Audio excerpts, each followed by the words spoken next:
Hello friends, welcome back to my channel পূজার পরিবার। তো বন্ধুরা, আশা করি তোমরা সবাই খুব ভালো আছো আর আমরাও খুব ভালো আছি। তো বন্ধুরা, আজকে আমরা যাচ্ছি ভুটানে। তো হ্যাঁ, আমরা একদিনের শর্ট ট্রিপ প্ল্যান করেছি আমার বরের বার্থডে বলে। তো বন্ধুরা, এখানে কিন্তু আমরা 3 জন যাচ্ছি আর গাড়িতে গান বাজছে বলে আমি কিন্তু ভয়েস ওভার দিচ্ছি যাতে কপিরাইট না চলে আসে। তো জাস্ট আমরা কিছুক্ষণ আগেই বাড়ি থেকে বেরিয়েছি। আজকে খুব গরম, তো চলো যেতে যেতে দেখা হচ্ছে। তো দেখতে দেখতে আমরা অনেকটা পথ চলে এসেছি। এখন আমরা চিলাপাতা ফরেস্টের মধ্যে দিয়ে যাচ্ছি। আর বাইরে কিন্তু তোমরা দেখে বুঝতেই পারছো যে আজকে কিন্তু খুব রোদ উঠেছে আর গরমও খুব। কিন্তু এখন ফরেস্টের মধ্যে দিয়ে যাচ্ছি বলে দুপাশে যেহেতু গাছগাছালি রয়েছে সেখানে খুব সুন্দর হাওয়া দিচ্ছে। আর পরিবেশটা দৃশ্যটাও খুব সুন্দর লাগছে। মাঝখানে রাস্তা আর দুদিকে জঙ্গল গাছপালা, সত্যি বলছি অপূর্ব দৃশ্য। দাঁড়াও তোমাদেরকে একবার দেখাচ্ছি। তো বন্ধুরা, এই যে তোমাদের সাথে একটু শেয়ার করে নিলাম প্রাকৃতিক সৌন্দর্যটা। তো আমাদের বাড়ি থেকে তো চিলাপাতা যেতে নাই 1 ঘন্টা বা 1 ঘন্টার একটু বেশি সময় লাগে। তো তোমরা কে কোথা থেকে দেখছো আর তোমাদের বাড়ি থেকে চিলাপাতা আসতে কত সময় লাগে অবশ্যই কমেন্ট করে জানাবে।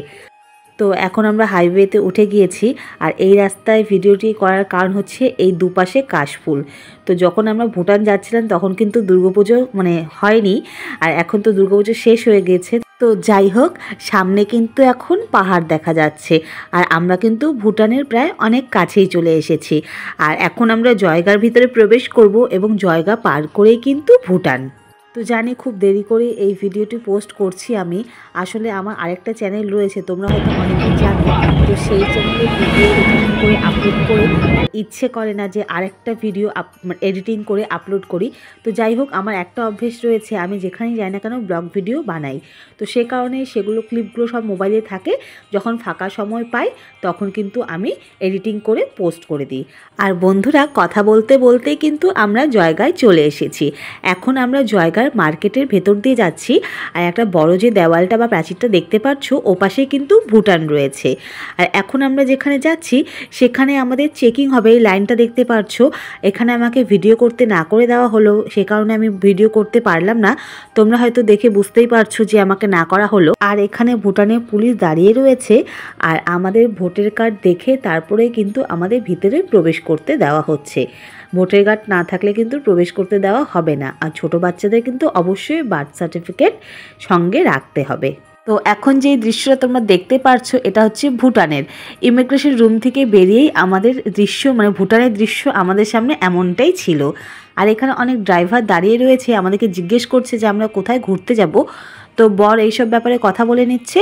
তো চলো, একটা গাড়িওয়ালা আমাদের ঠিকও হয়ে গিয়েছে, এখন আমরা গাড়িতে বসবো আর তারপরে আমরা ঘুরতে বেরিয়ে পড়বো। তো বন্ধুরা, এই যে গাড়িতে বসে পড়লাম আমরা 3 জনেই। আর ড্রাইভার দাদার সাথে আমাদের কথা হয়েছে, আমাদের 4টে স্পট ঘুরে দেখাবে। কিন্তু এখন আমি সেগুলোর নাম একদমই ভুলে গিয়েছি, 2 মাস পর ভিডিও আপলোড করলে যা হয়। তো যাই হোক, চলো এখন ঘুরতে যাচ্ছি। তো বন্ধুরা, এই যে আমাদের ভুটান টু ফুলসিলিংয়ের ট্রিপ এখান থেকে শুরু হলো, একদিনের শর্ট ট্রিপ। তো যাই হোক, এখন আমরা বেরিয়ে পড়লাম। কিন্তু এখন কোন জায়গায় যাচ্ছি আমার জায়গাটা মনে আছে, কিন্তু জায়গাটার নাম একদমই মনে নেই। তো যেহেতু আমি 2 মাস পর ভিডিওটি এডিটিং করছি, তাই আমার জায়গাগুলোর নাম একদমই মনে নেই। তোমাদের যদি ভিডিওটি দেখে জায়গাগুলো, তোমরা যদি কেউ ভুটানে ঘুরে থাকো, জায়গাগুলি যদি তোমরা চেনো, তাহলে অবশ্যই আমাকে কমেন্টে করে জানাবে। তো পাহাড়ে এসেও শান্তি নেই, এখানেও খুব রৌদ্র, খুব গরম। ভেবেছিলাম যে পাহাড়ে যাব ঠান্ডা ওয়েদার থাকবে, কিন্তু একদমই না, এখানে খুব রৌদ্র, খুবই গরম। তো বন্ধুরা দেখো, কথা বলতে বলতে আমরা কিন্তু আমাদের প্রথম ভিউ পয়েন্টে চলে এসেছি। তো এটা একটা ঝুলন্ত ব্রিজ। তো ব্রিজটির কী নাম রয়েছে সত্যি আমার একদম মনে নেই। তো তোমাদের যদি মনে থেকে থাকে অবশ্যই তোমরা আমাকে জানাবে কমেন্টের মাধ্যমে। আর তোমাদের মধ্যে যারা যারা ভুটানে ঘুরতে আসোনি বা ভুটান দেখোনি, আমার এই ছোট্ট ব্লগের মাধ্যমে এবং ভিডিও ক্লিপের মাধ্যমে তোমরাও ভুটান ট্যুর এনজয় করো। অত প্রফেশনাল ব্লগার নই আমি, এবং অত ভালো করে ভিডিও এডিটিংও করতে পারি না এবং ভিডিও ক্লিপ শ্যুটও করতে পারি না। তো যাই হোক, যেভাবে করেছি, যতটুকু করেছি সেটাই তোমরা এনজয় করো। তো এখন ক্যামেরা ধরে রয়েছে আমার মেয়ে, আর আমি আর আমার বর ভাবলাম যে ঝুলন্ত ব্রিজ ক্রস করে ওপারে যাব। কিন্তু সত্যি বলছি বন্ধুরা, যখন যাচ্ছি আমি ব্রিজটা এত নড়ছে, আর নিচের দিকে যখন তাকাচ্ছি এত উঁচুতে ব্রিজ, আর নিচে জল বয়ে যাচ্ছে, মানে নিচে নদী রয়েছে। ভয় লাগছিল বলে আমি অর্ধেক রাস্তা থেকে চলে এসেছি, বর পুরোটাই গিয়েছে। আর এখন এখানে তোমরা ছোট ছোট ক্লিপ দেখতে পাচ্ছ। তো এখানে আমরা শর্ট ভিডিও করেছিলাম বলে আমরা তিনজনেই কিন্তু এভাবে আসার একটা ভিডিও করেছিলাম। তো যেহেতু কিছুক্ষণ আগে আমি আর বর ব্রিজে গিয়েছিলাম, মেয়ে যায়নি, মেয়ে ক্যামেরা ধরেছিল, তো সে ভাবলো সেও যাবে। কিন্তু সত্যি বলছে, আমি ভেবেছিলাম ও যাবে না, আর ঠিক ও সেখানে গিয়ে আর গেল না, কারণ সে ভীষণ ভীতু। যে একটা ককরোচকে দেখে ভয় পেয়ে যায়, সে এই ব্রিজে তো কোনোদিনও উঠবে না, সেটা আমি জানতাম। বন্ধুরা, এখন আমরা এখান থেকে বেরিয়ে পড়ে নেক্সট ভিউ পয়েন্টে যাচ্ছি, তো তোমরাও চলো। তো এখন আমরা নেক্সট ভিউ পয়েন্টের উদ্দেশ্যে গাড়িতে বসে পড়েছি এবং রওনা দিয়ে দিয়েছি। আর এখানে এসেও যে কাশফুল দেখবো একদমই ভাবতে পারিনি। আর এটা হলো ভুটানের একটা পেট্রোল পাম্প। আর এখন যে রাস্তা দিয়ে যাচ্ছি সেই রাস্তায় আমার একটা জিনিস কি ভালো লাগলো, সেখানে দেখলাম আমি বিল্ডিং বাড়ি রয়েছে, সেগুলো এখন ফ্ল্যাট রয়েছে না হাউজিং রয়েছে না নিজস্ব বাড়ি রয়েছে আমার জানা নেই, বাট বাড়িগুলো খুব সুন্দর, ছোট্ট দুতলা বা তিনতলার মধ্যে রয়েছে, খুব সুন্দর সাজানো এবং ফুল গাছে ভর্তি। তো চলো তোমাদেরকেও দেখাচ্ছি, তোমরা একটু পরেই দেখতে পারবে। একটা কথা সত্যি বলছি, পাহাড়ে এসেও যে এত গরম লাগবে আমি ভাবতে পারিনি। আর যেই বাড়িগুলোর কথা বলছিলাম এগুলো হচ্ছে এই যে এই বাড়িগুলো, এগুলো বাড়ি না ফ্ল্যাট না হোটেল আমি বুঝতে পারিনি, বাট আমার এই বাড়িগুলো খুব ভালো লেগেছে। তো দেখতে দেখতে আমরা আমাদের সেকেন্ড ভিউ পয়েন্টের অনেক কাছে চলে এসেছি। এখানে গিয়ে আমার খুব ভালো লেগেছে, জায়গাটা খুব শান্তপূর্ণ, একদম নিবিড়, কোনো রকম আওয়াজ নেই, গেলেই মনটা শান্তি হয়ে যায়। এখানে যেতেই কিন্তু এন্ট্রি ফিস দিতে হয়। গাড়িটা আমাদের এখানে কিছুক্ষণের জন্য দাঁড়ালো, তোমরা বুঝতে পারছো। এখানে আমরা টিকিট কেটে নিলাম, তারপরে কিন্তু আমাদের ভিতরে প্রবেশ করতে দিল। তো এই যে সামনে দেখতে পাচ্ছো আমরা চলে এসেছি আমাদের নেক্সট ডেস্টিনেশনে। তো বন্ধুরা, আমরা এখন ভুটানের একটি মনস্ট্রির মধ্যে প্রবেশ করছি। আর মনস্ট্রির ব্যাপারে আমরা সকলেই জানি যে মনস্ট্রি জায়গাটি হলো খুবই সুন্দর, শান্তপূর্ণ একটি জায়গা। আমাদের যেমন মন্দির, ঠিক তেমনি ভুটানে যারা বাস করে তাদের কাছে মনস্ট্রিও সমতুল্য। তো যাই হোক, চলো আমি এখন ক্যামেরা করতে করতে যাচ্ছি, আর সামনে রয়েছে বাবা ও মেয়ে। আমি বলছি একটু আমাকেও করে দাও ক্যামেরা, তো না, ওরা নিজের মনে চলছে। তো এখন আমরা মনস্ট্রির ভেতরে প্রবেশ করছি। তো দেখতে পাচ্ছি অনেকেই এর বাইরে জুতো খুলেছে, কিন্তু আমরা কিন্তু সিঁড়ির নিচেই জুতো খুলে দিয়েছি। এটা আমাদের অভ্যাস, মন্দিরের নিচেই কিন্তু আমরা প্রত্যেকেই জুতো খুলি। আর আমি কিন্তু ভিতরেও ক্যামেরা করছি, কারণ ওনাদেরই একজন ছিল যার কাছে আমি পারমিশন নিয়েছিলাম বা জিজ্ঞেস করেছিলাম ভিতরে কি ক্যামেরা অ্যালাউ রয়েছে। তিনি বলেছিলেন যে হ্যাঁ করতে পারবো, সে হিন্দিতেই বলেছিল, আমি তোমাদের সাথে বাংলায় শেয়ার করলাম। তো যাই হোক, এই মনস্ট্রির ভেতরটা কিন্তু খুব সুন্দর করে সাজানো রয়েছে, আর এখানকার কারুকার্যগুলো এত সুন্দর, এত নিখুঁত, বলে বোঝানোর বাইরে। তো সেখান থেকে বেরিয়ে পড়লাম, আর বাইরে এসেই এখানে এত সুন্দর একটা দৃশ্য দেখতে পারলাম। তো এখানে ছোট ছোট মনস্ট্রিগুলো রয়েছে, আর সেখানেও হয়তো পুজো প্রার্থনা কিছু একটা চলছিল, কারণ প্রচুর ঘন্টার আওয়াজ আসছিল। তো আমরা ভিতরে গেলাম না, সেখানেও অনেকেই ছিল, দেখতে পাচ্ছি সেখানেও অনেকে যাচ্ছে, তো আমরা যাইনি সেখানে। তো এখানে ঘুরতে ঘুরতেই আমাদের আধ ঘন্টা হয়ে গিয়েছে, অন্য স্পটগুলোতেও যেতে হবে, তাই আমরা এখন বেরিয়ে পড়ছি। তো বন্ধুরা, এখন আমরা এখান থেকে বেরিয়ে পড়ছি। আর আমি ভিডিওটা যেহেতু 2 মাস পর এডিট করছি, এখান থেকে বেরিয়ে আমরা একটা মন্দিরে গিয়েছিলাম। তো সেই ভিডিও ক্লিপগুলি আমার কাছে নেই, যেহেতু 2 মাস পরে আমি এডিট করছি, হয়তো সেগুলো কোনো কারণবশত ডিলিট হয়ে গিয়েছে, আর সেগুলো আমার একদমই জানা ছিল না। এখন এডিটিং করতে দেখছি যে ক্লিপগুলো নেই। তো এখন আমাদের বাড়ি ফেরার পালা, আমাদের দেশে ফেরার পালা।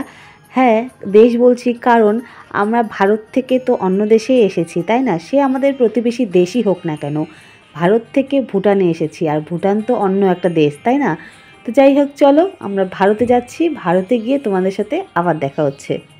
একটা কথা তোমাদের সাথে শেয়ার করতে চাই, আমার খুব ইচ্ছে ছিল যে আমরা ইন্ডিয়া থেকে কিভাবে ভুটানে এলাম সেটা তোমাদের সাথে পুরো ভিডিওটা একদম নিখুঁতভাবে শেয়ার করি। কিন্তু আমরা যখন আসছিলাম তখন যে ইমিগ্রেশন রুমের মধ্যে দিয়ে আমরা এসেছি, সেই রুমটাও কিন্তু বেশ বড় ছিল। সেখানে কিন্তু অনেক জায়গাতে আমাদের সই নেওয়া হয়েছিল, আমাদের আইডেন্টি প্রুফ অর্থাৎ আমাদের ভোটার কার্ড দেখানো হয়েছিল, ছবি তোলা হয়েছিল। তো সেই জায়গায় ভিডিও অ্যালাউ ছিল না বলে আমি ভিডিও একদমই করতে পারিনি। তো যেহেতু আমরা পায়ে হেঁটে ভুটানে প্রবেশ করেছিলাম, সে কারণে কিন্তু আমরা ইমিগ্রেশন রুমের মাধ্যমে ভুটানে প্রবেশ করেছি। আর যারা তোমরা গাড়ি নিয়ে আসছো তারা কিন্তু ভুটানের যে ইন্ডিয়ার ভুটানের গেট রয়েছে, সেই ভিডিও ক্লিপটা তোমাদের সাথে শেয়ার করবো একটু পরেই, সেই গেটের মধ্য দিয়ে আসতে পারবে। সেই গেটেও কিন্তু ইন্ডিয়ার পুলিশ রয়েছে, ভুটানের পুলিশ রয়েছে, সেখানেও চেকিং হয়ে তারপরে কিন্তু ভুটানে প্রবেশ করতে পারবে। আর আমরাও গাড়ি নিয়ে এসেছিলাম, গাড়ি কিন্তু আমরা জয়গাতে পার্ক করেছি, কারণ ভুটানের রাস্তাঘাট তো আমার বরের ঠিক সেভাবে চেনা ছিল না, সেই কারণে আমরা গাড়ি জয়গাতে পার্ক করেছি, তারপরে ভুটানে প্রবেশ করেছি। তো ভুটান থেকে কথা বলা শুরু করেছিলাম আর ইন্ডিয়াতে চলে এলাম। তো এখন আমরা যেখানে দাঁড়িয়ে রয়েছি সেটা হলো জয়গা মার্কেট। তো এই মার্কেট থেকে মেয়ে একটা ফ্যান কিনে নিল। এই ফ্যানগুলো কেনারও অনেক দিনের ইচ্ছে ছিল, তো এই ফ্যানগুলো কিনে নিল। আর আমরা ভুটানে গিয়ে কিচ্ছু খেতে পারিনি, ওখানকার খাবার দাবার তো দোকান খুঁজেই পেলাম না। তো যাই হোক, খুব খিদে পেয়েছে, কিছু খেয়ে এখন বাড়ির উদ্দেশ্যে রওনা দেব। আর বন্ধুরা, এই সামনে যে গেটটি তোমরা দেখতে পারছো, এটা হলো ইন্ডিয়া আর ভুটানের গেট। তো এপাশে ইন্ডিয়া, ওপাশে ভুটান। তো দেখো, এখানেও কিন্তু ইন্ডিয়ান পুলিশ দাঁড়িয়ে রয়েছে। তো বন্ধুরা, বাড়ির উদ্দেশ্যে রওনা দিব বলে গাড়িতে বসে পড়েছি। আর হাতে আমার একটা কিউব টাইপের লাল রঙের কিছু দেখতে পাচ্ছ। তো এটাকে কি বলে আমার জানা নেই, জয়গার একটা দোকান থেকে আমার বর আমাকে কিনে দিয়েছে। আর এটাকে সে তো বলছিল সুপারি বলে, তো তোমাদের এখানে কি বলে তোমরা অবশ্যই কমেন্ট করে আমাকে জানাবে। আর এটা আমি খেয়েছি, বিশ্বাস করবে, জয়গার থেকে বাড়ি মানে কুচবিহার চলে এসেছি, তাও এটা আমার মুখে শেষ হয়নি। ছোট্ট হয়ে গিয়েছিল, তাও মুখেই ছিল। এটা খাচ্ছিলাম আর একটু দুধের মতো লাগছিল। তো আমার নাম জানা নেই, তো এটা জয়গাতে পাওয়া যায়, তো সেই কারণে বর এখান থেকে কিনে দিল। সে জয়গাতে আগেও এসেছে, সে জানে এটা খেতে কেমন, সে কারণে সে আমাকে কিনে দিল। তো বন্ধুরা, ভুটান যাওয়ার সময় আমরা চিলাপাতার মধ্য দিয়ে গিয়েছিলাম এবং ফেরার পথেও আমরা চিলাপাতার মধ্য দিয়ে যাচ্ছি। তো সারা রাস্তা আমি কোনো ভিডিও করিনি, কিন্তু যেই ফরেস্টে ঢুকলাম কেন মনে হলো না তোমাদের সাথে আবার শেয়ার করি ভিডিওটি। তো আমরা মেন রোড দিয়ে যাচ্ছি না, কারণ অন্ধকার তো অত খুব একটা হয়নি। এখন কটা বাজে, 2:30 মতন বাজে হয়তো। আমরা কিন্তু ভুটান ঘুরে চলে এসেছি। আর এখন দিনের বেলা বলেই কিন্তু চিলাপাতার মধ্য দিয়ে যাচ্ছি, রাতের সময় হলে যেতাম না। রাতের সময় এই জায়গাটা খুব অন্ধকার এবং ভয়ঙ্কর হয়। আর অনেকেই রয়েছে প্রায় চিলাপাতা ঘুরতে চলে আসে, এবং বাইরের থেকে যারা ঘুরতে আসে কলকাতা থেকে এবং আরও অনেক দূর দূর থেকে যারা যারা আসে, তারা কিন্তু চিলাপাতায় এসে 1 নাইট স্টে করে, 2 নাইট স্টে করে, কারণ এখানে কিন্তু জঙ্গল সাফারি রয়েছে। আর প্লাস অনেক পশু পাখি জীবজন্তুকেও দেখা যায় যখন তখন বের হতে। আর এখানে কিন্তু অনেক লজ রয়েছে। তো আমরাও যেতে যেতে আমরা একটা বড় সাপ দেখেছিলাম। তো সেটা কী সাপ ছিল মনে নেই, কিন্তু বিশাল বড় একটা সাপ ছিল। ময়ূর দেখেছি, হরিণ দেখেছি। তো যেটাই হোক তোমাদের সাথে শেয়ার করব। আর আমি একটা ময়ূরের ছোট্ট ক্লিপ নিয়েছি, সেটাও তোমাদের সাথে শেয়ার করব। তো বন্ধুরা, ভিডিওটি অনেক বড় হয়ে গিয়েছে বলে ভিডিওটি আজকে এখানেই শেষ করছি। যদি ভিডিওটি তোমাদের ভালো লেগে থাকে অবশ্যই লাইক কমেন্ট শেয়ার করে দিও। চ্যানেলে নতুন হয়ে থাকলে অবশ্যই চ্যানেলটিকে সাবস্ক্রাইব করে পাশে থেকো। নতুন আরেকটি ভিডিওতে তোমাদের সাথে আবার দেখা হবে। সবাই খুব ভালো থাকবে। Tata, bye bye. সুন্দর না?